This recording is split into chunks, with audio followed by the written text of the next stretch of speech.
பகவான் நித்யானந்தரின் பிராண பிரதிஷ்டை ஆகம அறிவியலை மத்திய பிரதேச உயர்நீதிமன்றம் மேற்கோள் காட்டி அங்கீகாரம். 700 ஆண்டு போராட்டத்திற்கு பிறகு போஜ்சாலா சரஸ்வதி கோவில் மீண்டும் இந்துக்களிடமே. கிளாசிக் போலோ மென்ஸ்வேர் பிராண்ட் இப்போ சென்னை வரப்போறாங்க.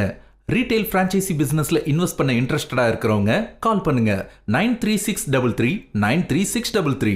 நேர்ல வணக்கம், இது சாணக்கியா. நீங்கள் பார்த்து கொண்டிருப்பது 7 சென்ஸ்.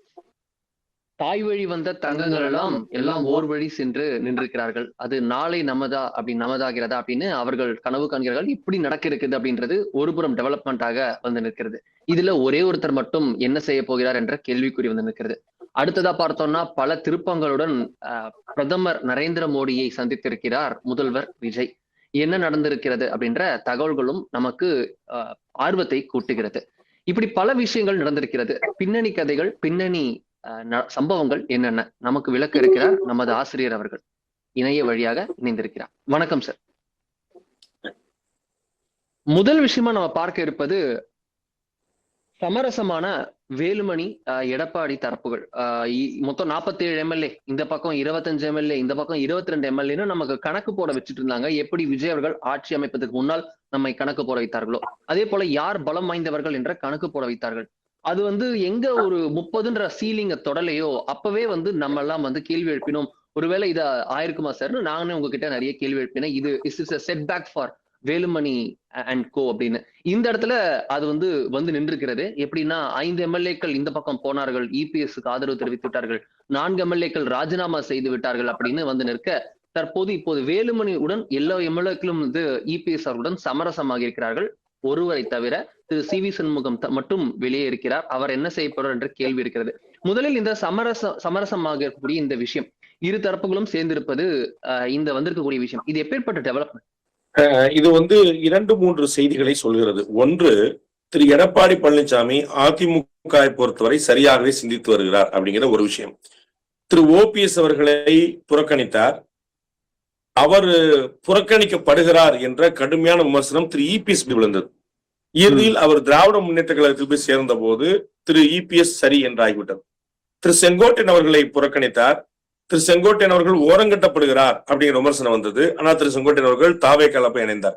அப்ப திரு இபிஎஸ் கரெக்ட் தான்ப்பா அப்படின்னு. அதாவது திரு செங்கோட்டையன் உட்பட இன்னும் குறுகிய பீரியட்ல திரு ஓபிஎஸ் உட்பட பல பேர் மறைந்த முதலமைச்சர் அம்மையார் ஜெயலலிதா அவர்களால் ஓரங்கட்டப்பட்டிருந்தார்கள் குறுகிய காலங்களுக்கு. அப்போதெல்லாம் பொறுமையாக இருந்து எல்லோருமே செகண்ட் இன்னிங்ஸ், தேர்ட் இன்னிங்ஸ், 2.0, 3.1 எல்லாம் வந்தார்கள் பார்த்தோம். ஆனா இந்த முறை ஒவ்வொருத்தராக பாத்தீங்கன்னா நேரடியா திமுகவுடையோ தாவேக்காவுடைய இணைய அதிமுக அப்படிங்கிற அந்த ஒற்றை புள்ளியில உறுதியாக இணைந்து நிற்பவர் திரு இபிஎஸ் தான் அப்படிங்கிற ஒரு எண்ணம் நிற்கிறது. அதனுடைய வெளிப்பாடுதான் திரு இபிஎஸ்ஐ புறக்கணித்து இவர்கள் எல்லாமே 25 பேர் கிளம்பியது.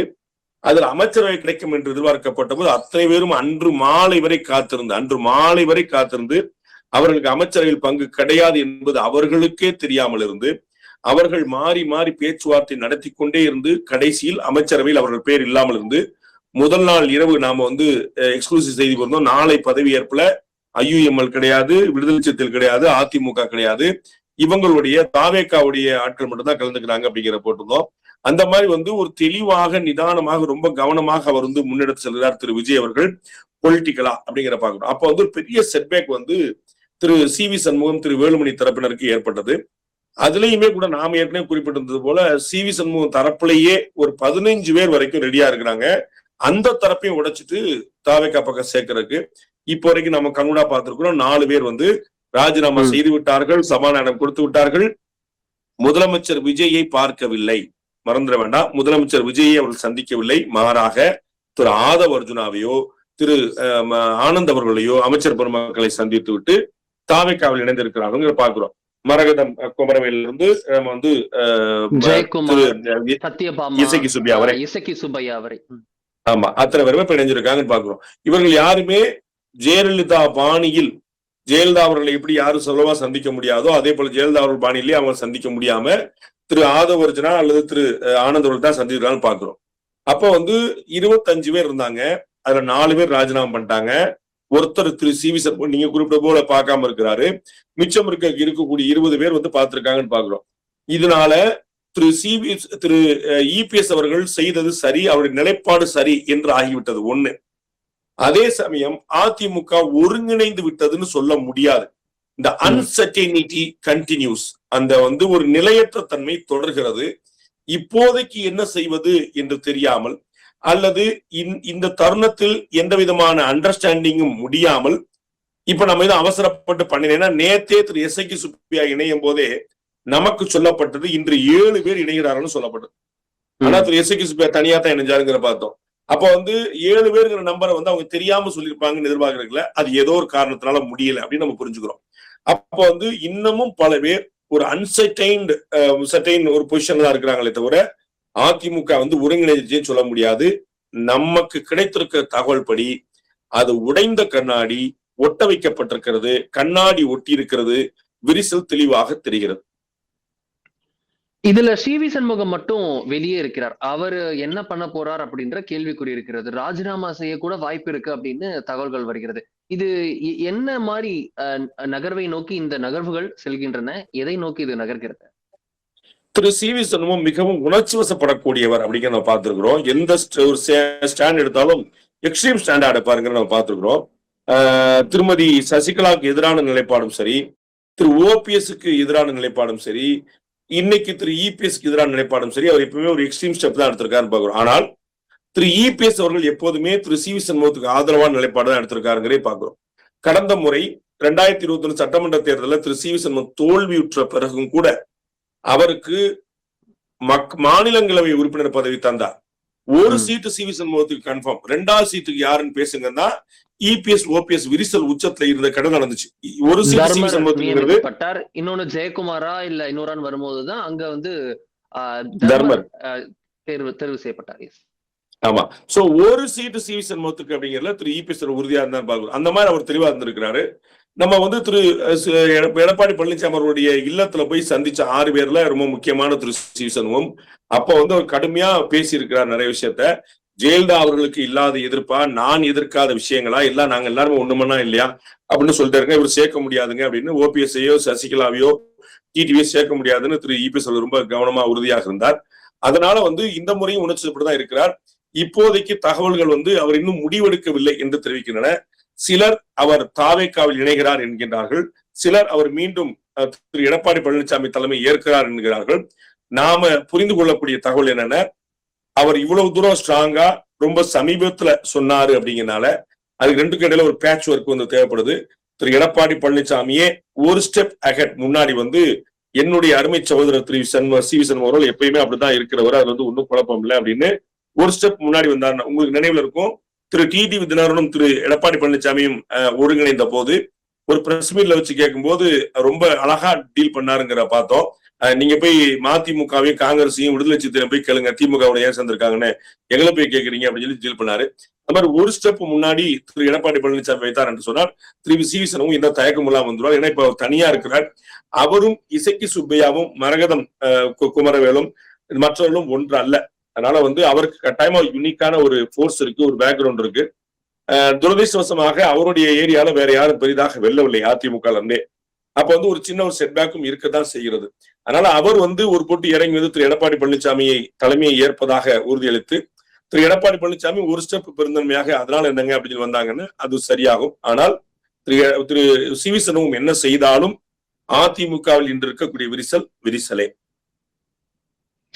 உடஞ்ச கண்ணாடி எவ்வளவு டைம் மொட்டை வைக்கிறதுன்றது ஒரு பாயிண்டா நிற்க, மறுபக்கத்துல இந்த குதிரை பேரம் அப்படின்ற விஷயம் பெரிய விஷயமாக மாறி இருக்கிறது. இதுல ஒவ்வொருத்தரும் ரியாக்ஷன் கொடுக்க திரு டிடிவி தினகரன், திரு இபிஎஸ், திரு உதயநிதினு வரிசையா எல்லாரும் சொல்லிட்டு இருக்காங்க.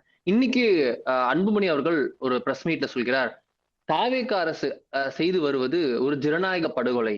இதே போன்று இந்த எம்எல்ஏக்கள்லாம் இது வரைக்கும் பண்ணது இது தமிழகம் பார்க்காதது. இதே போன்ற நிலையை தொடர்ந்தால் எல்லா எதிர்கட்சிகளும் ஒரு சேர்ந்து ஆளும் கட்சிக்கு எதிராக இடைத்தேர்தலில் ஒரு பொது வேட்பாளரை நிறுத்தக்கூடும். அந்த இடத்துக்கு எங்களை தள்ளிடாதீங்க அந்த நிலைக்கு அப்படின்ட்டு ஒரு எச்சரிக்கை விடும் துணியில் பேசியிருக்கிறார். பொது வேட்பாளர் என பேசும் அன்புமணி இதை எப்படி புரிஞ்சுக்கிறது? அதிமுக திமுக கை கோர்த்தார்கள் விஜயை ஆட்சி அமைக்க விடாமல் தடுப்பதற்காக அப்படின்ற பாயிண்டே ஒரு பக்கத்துல இருக்க, இடைத்தேர்தல் பொது வேட்பாளர் அப்படின்னா அது பொது வேட்பாளராக பார்க்கப்படுமா? மறைமுக கூட்டணி விஜய்க்கு எதிராக 1 vs all அப்படின்னு நிற்குமா? பொது வேட்பாளர் அப்படிங்கிற ஒரு அமிக்கபிள் சிச்சுவேஷனுக்குள்ள வரலாம். இப்போ தேதிக்கு 5 சட்டமன்ற தொகுதியில இடைத்தேர்தல் நடக்க இருக்கிறது. திருச்சி கிழக்குல இருந்து அம்பாசமுத்திரத்துல இருந்து ஒரு 5 தொகுதியில நமக்கு வந்து இடைத்தேர்தல் நடக்க இருக்குன்னு. இந்த 5ல 3 திமுக கூட்டணிக்கும் 2 அதிமுக கூட்டணிக்கும் கொடுத்து விட்டு 5லையுமே பொது வேட்பாளர் நிறுத்துவதற்கான ஒரு வாய்ப்பு இருக்கிறது, மறுப்பதற்கில்லை. ஆனால் அது நீங்கள் குறிப்பிட்டது போல கட்சிகளாக தனித்தனியாக அவர்களுக்கு வந்து பெரிய பின்னடைவு ஏற்படுத்தும். டிஎம்கே கேண்டிடேட்டுக்கு ஏடிஎம்கே வேலை பார்க்கறதும், ஏடிஎம்கே கேண்டிடேட்டுக்கு டிஎம்கே வேலை பார்க்கறதும் வந்துச்சுன்னா அங்க தனிப்பெரும் கட்சியாக தாவேகா உருவெடுத்து தாவேக்கு எதிராக மற்ற அத்தனை பேரும் ஒன்று சேரக்கூடிய ஒரு பொலிட்டிக்கலா அவங்க கேரியர்ல ஒரு பரிதாபமான நிலை ஏற்படும். மாறாக நம்ம பார்க்கிறோம், ராஜினாமா பண்ண 4 பேர்ல மரகதம் குமாரவேல்ல இருந்து நம்ம எஸ்ஐகி சுப்பியா வரைக்கும் 4 பேர்ல 3 பேர் தாவேகாவை 3ஆம் இடத்துக்கு தள்ளி இருக்கிறார் அவங்க வெற்றி பெற்ற இடங்கள்ல. அப்ப வந்து தாவேகாக்கு இடமில்லை என்று ஆன பிறகே அவர்கள் வந்து அங்க அதிமுகவை வென்றெடுத்திருக்கிறார்கள் பார்க்கிறோம். திரும்ப அவர்கள் வந்து ராஜினாமா பண்ணி அவர்களே வந்து தாவேகாவுடைய வேட்பாளர் நிற்கும் போது ஒரு பெரிய குழப்பம் ஏற்படும். அந்த இடத்தை எதிர்கொள்றதுக்கு ஒரு ராஜ தந்திரம் தேவைப்படுகிறது. பொது வேட்பாளர் என்பது வந்து சாத்தியமில்லை. If I am not wrong, நமக்கு நினைவு இருக்கும், அவர் நம்பிக்கை தீர்மானத்தை கோரிய போது பாட்டாளி மக்கள் கட்சியும் நடுநிலை வைத்ததுங்கிற பாக்குறோம். அவங்க வந்து ஆதரவா ஆமா ஆதரவாக வாக்களிக்காமல் எதிராக வாக்களிக்காமல் அவங்க வந்து அவங்களும் தேமுதிகவும் ஒரு நடுநிலை வைச்சாங்க அப்படிங்கிற பாக்குறோம். அது வந்து ரொம்ப பாஜக வந்து அதனால வந்து உங்களுக்கு இன்னொரு பாயிண்ட் நினைவு கூடணும். திரு அன்புமணி ராமதாஸை முதலமைச்சர் விஜய் அவர்கள் சந்திக்க சென்ற போது திரு விஜய் அவர்களுடைய அரசியல் ஆலோசகராக இருக்கக்கூடிய திரு ஜான் ஆரோக்கியசாமியும் சென்றிருந்தாருங்கிற சேர்த்து பார்க்கணும். சோ இந்த இடத்துல டாக்டர் அன்புமணி ராமதாஸ் சொன்னதை தாவேகாவுக்கு எதிரான நிலைப்பாடு அப்படின்னு நம்ம புரிஞ்சுக்க முடியாது. ஒரு ஒரு வியூகமான நிலைப்பாடு, ஒரு சூட்சுமமான நிலைப்பாடு நம்ம புரிஞ்சுக்கலாம். தட் மே கோ எனிவேர், எந்த பக்கம்னாலும் அது செல்லலாம். அவர் வந்து முழுக்க அதிமுகவுக்கு ஆதரவான நிலைப்பாடு எடுத்து செய்வார்னு நம்ம சொல்லிட முடியாது, தாவேகாவுக்கு எதிரான நிலைப்பாடு எடுத்து செய்வார்னு சொல்லிட முடியாது. ஆனால் டாக்டர் அன்புமணி அவர்கள் குறிப்பிட்டது போல தாவேகா செய்வது பொலிட்டிக்கலா ஒரு ஜனநாயக படுகொலை, அதுல மாற்று கருத்து இல்ல.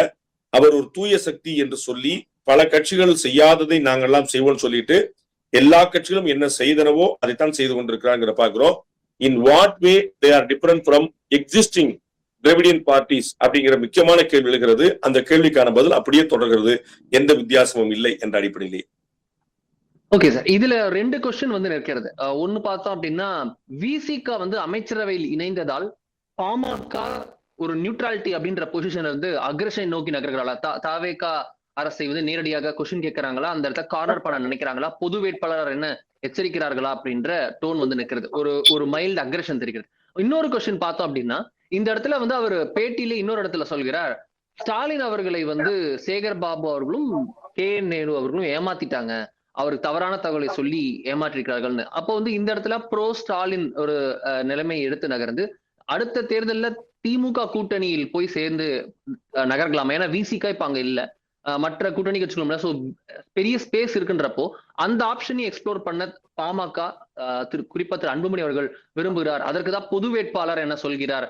இந்த இடத்துல அது ஒரு காமனா வந்து நிற்கும். அப்ப திமுகவுடன் இப்ப பொது வேட்பாளரா போவோம், அப்புறம் அலைன்ஸாவே போவோம் அப்படின்ற மாதிரி டோனுக்கு போறாரான்ற கேள்வி வந்து இருக்குது.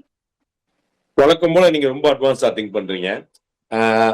வரப்போற உள்ளாட்சி தேர்தல், இந்த ஆண்டே நடக்க இருக்கக்கூடிய உள்ளாட்சி தேர்தலில் அவருடைய பலத்தை டெஸ்ட் பண்ணி பார்ப்பாங்க. அநேகமாக கூட்டணிகளே இல்லாமல் தேர்தல் சந்திக்கப்படலாம். அநேகமாக 1-2 பேரை அதிமுக பாஜக தவிர 1-2 பேரை திமுக இது மாதிரி 1-2 பேர் வந்து அவங்க மட்டும் நமக்கு பெட்டா யார் இருக்காங்கன்னு பார்த்துட்டு அவங்க மட்டுமே போய் நிக்கலாம். மற்ற எல்லாருமே தங்களுடைய சொந்த பலத்தை நிரூபிக்கிறதுக்காக உள்ளாட்சி தேர்தலில் தனியா போட்டியிடுவதற்கான வாய்ப்புகள் அதிகம் இருக்கின்றன. ஆனால் மக்களவை தேர்தலை பொறுத்தவரைக்கும் நிறைய டைம் இருக்கு. அப்படிங்கிறனால நீங்கள் குறிப்பிட்டது போல டாக்டர் அன்புமணி ராமதாஸ் ஒரு மெசேஜை பாஸ் பண்றாரு நம்ம புரிஞ்சுக்கலாம். நம்ம ஏற்கனவே சொல்லியிருக்கோம், காங்கிரஸ் கட்சியும் மன்னிக்கணும் பாஜகவும் திமுகவும் கூட்டணி வைக்கும் அப்படின்னு திரு நம்ம மாணிக்கம் தாக்கூர் சொன்னதை நம்ம மாணிக்கம் தாக்கூர் சொன்னதை பாக்குறோம். அது போல வந்து 2029 யார் யாரெல்லாம் கூட்டணி வைப்பாங்கலாம் இன்னைக்கு உத்தரவாதமா சொல்ல முடியாது. காங்கிரஸும் தாவேகாவும் கூட்டணி வைக்கும் போது, காங்கிரஸும் விடுதலை சிறுத்தைகளும் கூட்டணி வைக்கும் போது தோக்கடிச்சவங்க 28 தொகுதியில 19 தொகுதியில காங்கிரஸ் தோக்கடிச்சதே தாவேகா தான். அவங்க கூட கூட்டணி வைக்கும் போது அதிமுக பிளவுபட்டு கிடமிட்டு எல்லா அசாத்தியமான விஷயங்கள்லாம் சாத்தியமாகும் போது பாஜகவும் திமுகவும் திரும்பவும் கூட்டணி வைக்காதெல்லாம் சொல்ல முடியாது. சோ 2029க்கான ஒரு நூல் விடுதலா கூட டாக்டர் அன்பில் மகேஷோட கருத்தை பார்க்கலாம். ஆனா அது வந்து 2029க்கு நிறைய டைம் இருக்கு. இப்ப நம்ம பாக்குறப்ப நிறைய டெவலப்மெண்ட் நடக்குதுனால அது it may go either way. So இன்னைக்கே அவங்க வந்து இவங்களோட கூட்டணி வச்சிருவாங்க அப்படிங்கறத உறுதியா சொல்வதற்கு இல்லை. திமுகவோட கூட்டணி வைக்கிறதுக்கான முயற்சி பண்ணாலும் உறுதியா சொல்வதற்கு இல்லை. ஏன்னா நம்ம பாக்குறோம் எப்படி காங்கிரஸ் கட்சிக்கு திமுக பிடிக்காது, ராகுல் காந்திக்கு திமுக பிடிக்காதுங்கிற தேர்வுல பார்த்தோம். அதே மாதிரி பாமகவுடைய முதல் தேர்வாக திமுக இருந்ததில்லை கூட்டணி வைத்திருந்தாலும் கூட. வந்து அமரர் கலைஞர் பற்றி மருத்துவர் சீனியர் டாக்டர் ஐயா வந்து கடினமான வசனங்கள் எல்லாம் வந்து சொல்லியிருக்காருங்க பாக்குறோம். கொஞ்சம் நெஞ்சம் கூட மிச்சம் விடாம உருவிடுவாரு அப்படிங்கிறதெல்லாம் நம்ம சொல்லியிருக்காருங்கிற பாக்குறோம். அதனால வந்து முதல் தேர்வாக அது இருக்காது. ஆனா அது டூ ஏர்லி டு கால். அதனால வந்து இது வந்து ஒரு சிக்னல் அப்படின்னு நம்ம புரிஞ்சுக்கலாமே தவிர அதனால வந்து பாமக கூட்டணி வைக்க போகுது திமுகவோட அப்படின்னு புரிஞ்சுக்க வேண்டியதில்லை இப்போதைக்கு. ஓகே, விசிகா இந்த இடத்துல விசிகா வந்ததுனாலதான் இந்த இது அப்படின்றத புரிஞ்சுக்கலாமா? ஆமா, அது வந்து ஆப்வியஸான ரீசன் நம்ம பாக்குறோம்ல. அதிமுக அங்க வந்தா விடுதலை சிறுத்தைகளுக்கும் ஐயுஎம்எலுக்கும் காங்கிரஸுக்கும் ஒரு சிக்கல் இருக்கும். அது போலதான் இப்ப விடுதலை சிறுத்தைகள் இங்க இருக்கனால பாமக ஒரு சிக்கல் இருக்கும். அது வந்து which is very obvious understandable. ஆனா அதுவே ஒரு காரணம் அல்ல. அது இல்லாமலும் புரிஞ்சுக்க முடியும். உங்களுக்கு பொங்கு தமிழ் பேரவை உட்பட பல விஷயங்கள்ல விசிகாவும் பாமகவுமே கூட தான் இருந்தாங்க. இன்னைக்கு தேதிக்கு அங்க ரைவல்ரி தொடர்ந்து மாற்றுக்கிறது இல்ல.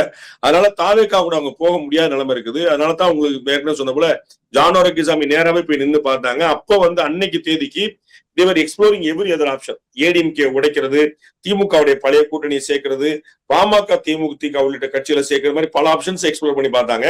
ஆனா பாமகக்கு அதிமுக ராஜ்யசபா சீட் இருந்துச்சு, தேமுதிகக்கு காங்கிரஸோட திமுக ராஜ்யசபா சீட் இருந்துச்சு. இது மாதிரி சில நெருக்கடிகள்லாம் இருந்ததுனால அவங்களால முடிவெடுக்க முடியல. அதனால பழைய வழிப்படியே போய் கொள்கை ரீதியாக உடன்பாடு கொண்டிருக்கக்கூடிய திமுக கூட்டணி கட்சிகளே சேர்த்துட்டு அவங்க வந்துட்டான்னு பாக்குறோம். பட் வந்து அதுக்கான அந்த டோர் எல்லாம் க்ளோஸ். தாவேகா பொறுத்த வரைக்கும் இன்னைக்கு தேதிக்கு அரசியல் ரீதியாக எல்லா கதையும் திறந்து வைத்திருக்குது. அவங்க யாரோட கூட்டணி வந்து சேர்ந்தாலும் ஆச்சரியப்படுறாங்க. அதுக்கு ஏதாவது கலர் கொடுத்துட்டு தூய சக்தியா மாத்திரக்கான எல்லா ஏற்பாடும் சொல்லிடுவாங்க. அவங்க தான் ஆக்சுவலா தமிழ்நாட்டுடைய வாஷிங் மிஷினா இருக்காங்கன்னு பாக்குறோம்.